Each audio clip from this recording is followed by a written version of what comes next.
Hello అందరికీ. మా అన్నయ్య వాళ్ళైతే యూఎస్ నుండి వచ్చారనమాట. So, guess what? ఇప్పుడు మా అమ్మమ్మ మా అన్నయ్య వాళ్ళ కొడుకుకి పాలు పోస్తుందనమాట. యాక్చువల్‌గా అయితే థర్డ్ మనవడికి పోస్తారు. బట్ ఈ కాలంలో సెకండ్ మనవడికి కూడా పోస్తున్నారని చెప్పేసి మా అమ్మమ్మ వాడికి కూడా పాలు పోసిందనమాట. జనరల్‌గా అయితే పాత కాలంలో ఎలా అంటే గంజి పోసేవారంట. బట్ ఇప్పుడు పాలు పోస్తున్నారని చెప్పేసి పాలు పోసింది. ఈ ట్రెడిషన్ మనము 21st డే రోజు చేసుకుంటాము. కానీ ఆ టైంలో మా అన్నయ్య వాళ్ళు యూఎస్‌లో ఉండే.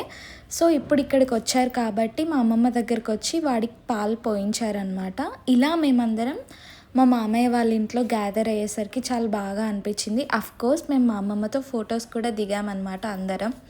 సో, ఇలా మీకెప్పుడైనా మీ ఫ్యామిలీతో టైం స్పెండ్ చేయడానికి దొరికితే ఖచ్చితంగా స్పెండ్ చేయండి. యూటిలైజ్ చేసుకోండి. ఎందుకంటే ఆ మూమెంట్స్ మళ్ళీ మనకి రావు అనమాట. సో, ఇలా మేమందరం కలిసి ఉండేసరికి నాకైతే చాలా బాగా అనిపించింది. అలాగే మన ఛానల్‌కి లైక్, షేర్ అండ్ సబ్స్క్రైబ్ చేసుకోండి.